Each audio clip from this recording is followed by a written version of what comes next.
บ้านตื่นแล้วครับ มาตอนตี 3ครับ มาดูบ้านรกๆนะ บ้านหลังนี้อยู่คนเดียวครับ Welcome to Shinjo Motor Course Family นะครับคำว่า Family คือครอบครัวนะ แต่หลังนี้อยู่คนเดียวครับ โคตรรกเลยบ้าน ตอนนั้นนะต้องนับฝรั่ง ฮะ อ๋อ เอาไว้ต้อนรับฝรั่งให้พี่น้องต่างชาตินะครับที่มาเรียนเนาะ มาศึกษาวัฒนธรรมมาอยู่ครับ แต่รู้สึกว่า แลกเปลี่ยน โครงการแลกเปลี่ยน แต่รู้สึกว่าไม่น่าจะแลกเปลี่ยนยาหรอกค จะ รับ ดีโนเวทใหม่ไหม นี่คืออะไร ยาเบาหวานเนี่ย นู่นไปดูถุงนู่นน่ะ โอ้ นู่น นะไม่ใช่นี่ถุงของกลางถุง เอาละอ๋อคือปยาอ๋อ ก็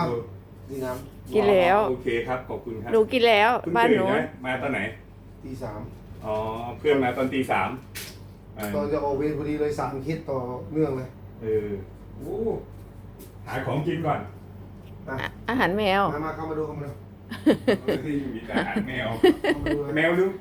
รือคนเดี๋ยวถามจริง แล้วเอาเตียงมาตั้งอะไรไว้เนี่ย อาหารแมวหรือคน ๆ ฮะ สวัสดีอาหารแมวหรือคนเนี่ย ไม่รู้เหมือน ไม่รู้เหมือนกัน โอ้ ไม่กล้ากินหรอกงั้น โอ้ยโอ้ ไม่เคยเข้าเลย ไม่เคยเข้าบ้านอีก เอ้า อยู่คนเดียวจริง นี่ไอ้นี่เพิ่งเข้ามา เพิ่งเข้ามา ๆ โอ้ เข้ามาแน่ไม่กล้าเนี่ยที่ดูมาดูที่นอนเนี่ยนอนคนเดียว ก็ดูคอมเนี่ยงานเนี่ยต้องเอาเนี่ยงานต้องเอามาทำ ให้ดูห้องว่าอยู่คนเดียว เผื่อสาวๆสนใจใช่ไหมเนี่ยมีแผน มาไม่ได้กล้องวงจรปิดประมาณ12 ตัว โอ้โหแล้วกล้องวงจร เดิ ปิ น ด ขยั ชั บ ดมาก นู่นดูดิ ชัดมาก โอ้นนชัดมากเลยก เดิ ล้อง นก็ขยับก็รู้ตัวหมดแล้ว เออ ในบ้านหลังเนี้ย โอ้ยตายทำอะไรไม่ได้เลยนะเนี่ย ใช่ นอนไม่ได้ ที่ ด้ น วย อนที่นอนเมียยังใส่นะ เสร็จเลย เออ คิดเอาเองก็แล้วกันนี่ผ้า นี่ มือนิ่งมาก รู้ เล แวย ตากล้อง มาสวน นี่ซักผ้าเองทุกวันใส่ ซักเองนะ เพราะว่าแม่บ้านงานเยอะเราช่วย ผมซักเองทุกวันเนี่ยผมใส่แล้วผมซัก พระเจ้า แล้วอะไรทำไมกองโอ้โห เพราะว่าถุง ตา เท้าก ตากถุงเท้าตาก อ๋อแสดงเห็นว่าเป็นชายโสดนะชายโสดเอา โอ้ เดินรู้สวนนะครับ ที่นี่ฝุ่นเยอะมากนะ เพราะว่าผมต้องล้างพื้นเกือบ3,000 ครั้ง 3,000 ครั้ง อืม อันนี้เนี่ยที่อ่างที่ผม อ่างอาบน้ำใช่ไหม ใช่เวลาร้อนๆผมก็จะมาแช่อ่างหลังบ้านเนี่ย โอ้สระว่ายน้ำนะครับ สระน้ เออ ำฉบับก่อสร้าง เอาไว้ทำอะไรนี่ ว่ายน้ำนี่แกนอนในอ่างนี่แหละ โอ้ อ่าง สระว่าย กุช น้ำ ชี่กุชชี่ เออ อ่างกุชชี่ ไม่ได้เข้ามาเลย อ้าว โอ้ เรา รีบไม่ทำสวนเลยว่ะ ไม่ได้ทำแล้วโอ้โหที่ให้ตัดออกหมดเถอะ โอ้ เนาะ เดี๋ยวตัดออกหมดเลย เขาเรียกลูกอะไรนะ ตำลึงทอง ไม่ใช่ ไม่ใช่ เดี๋ยว ลู เรา กโป่งอะไร เดี๋ยว อ่ะ เราจะมาดูท่านประหลัดดึงคอสักนะ ได้ เมื่อกี้ ได้ ดึง ได้ แล้วดึง ลอง ของ ลอง ชินโจไปแล้วเด้หน้าบ้าน เดี๋ยวเราไม่เรา ทดสอบนะ ไม่ได้ออกกำลังกายประมาณ ขึ้นสุดลงสุดเอา5 ครั้งพอ โอ้โหโดดไปถึง ในฐานะที่เป็นตำรวจเก่า โอ้ แล้วก็ดูสารรูป เหยียด เนี่ย ทางนู้น แล้วก็ดูสารรูปตัวเองทีเนี่ยนั่งดูสารรูปนี้ อ๋อมีกระจกด้วยได้ ไหน มานั่งดูนี่ก็ได้ อันนี้กระจกอ่ะดูกระจก นั่งดูสารรูปตัวเองนะ 1 2 3โดดก่อนนะ นู้นเลยตีทางนู้นตีทางนู้น โอ้ เดี๋ยวขาพลิก โอเค อันนี้ช่างตู่ทำให้เพื่อนตู่ทำให้ อุ้ยไม่ได้ออกกำลังกายประมาณ 5-6 ปีอ่ะ เอา5 ครั้งขึ้นสุดลงสุด5 ครั้งพอเพื่อน โอเค โอ้โห ได้ครั้งเดียวนั่นแหละ ไม่ใช่ต้อง5ดิอันนี้ไม่ต้องบอกไว้เลยว่าทำกันบ้านกับคุณนายตุ๊กหรือเปล่าทำบ่อยมากครับดูจากการดึงคอเลยโอ้โห 3 โอ้โหเข่งโดเลยครับท่านผู้ชม โอ้ยอม โอเค3 ครั้งพอ ได้3เนาะ ขึ้นสุดลงสุดค่อยๆเหยียบ โอเค โอ้ย เฮ้ย เฮ้ย สุดยอด โอ้โห ตาย ไม่ต้องถามเลยว่าทำกันบ้านหรือเปล่าทำแน่นอนครับ โอ้ เนี่ย โอเคแค่นี้แหละครับ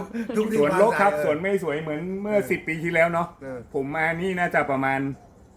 กี่ เพชรบุรีไปเพชรบุรี เพชรบุรีปีไหนอะ ที่เอาไก่มาให้อ่ะ น่าจะปีไก่ 2555-56 ไก่สวยมากแม่มาอยู่ด้วย ผมมานี่เมื่อ10 ปีที่แล้วนะ10 ปีที่แล้วสวนสวยครับ แต่ตอนนี้ ผมไม่ได้เข้าเลย โอเค มีเวลา ตอนนี้สวนล้าง เดี๋ยวตัดออกหมดเลยเนี่ย ยังมีกระถินอ่ะ กินได้ไหม หยิบมาเลย ได้นั่นเนี่ย แต่มันอยู่ในเมืองเนาะ เอาให้ได้เป็น ต้องล้างน้ำก่อน ในกอที่ผมเรียกในกอนี่ก็คือนายกรัฐมนตรีที่มาจากในกอมาจากการเลือกตั้งหรือมาจากการแต่งตั้ง ที่คาราบาวมันร้องผมเนี่ย อ๋อ ที่กินกับก้อยกับลาบเลย เวลาคอมเมนต์ของท่าน อ่า รอง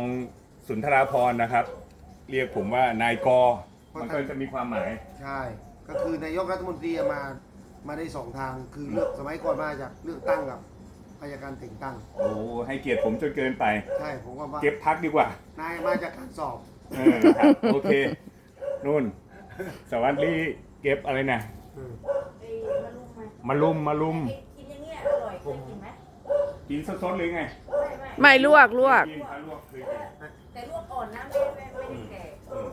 อย่างเงี้ย ครับ อย่างเงี้ยจะอร่อย อันนี้คือยอดมะกอกใช่ไหมเนี่ย ใช่ เปรี้ยว โอ้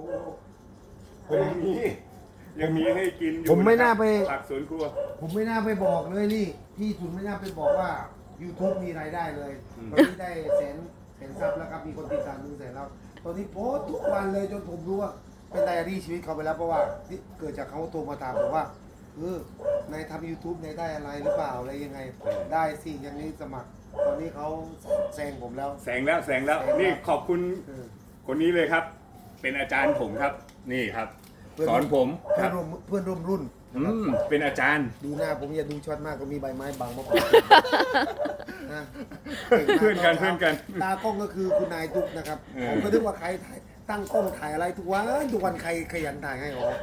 เขาเป็นคุณนายตุ๊กเพื่อนร่วมรุ่นนะครับ ครับ สมัยลืมก่อนสมัยเรียนนะครับจะมีจดหมายฉบับน้อยมา โอเคครับแค่นี้แหละครับโอเค เพื่อนร่วมรุ่นจะรู้ครับ ครับแค่นี้แหละครับ เออ เดี๋ยวเก็บผักก่อนครับนู่นโอ้ได้มาลุมครับเอาพอ ก็จะ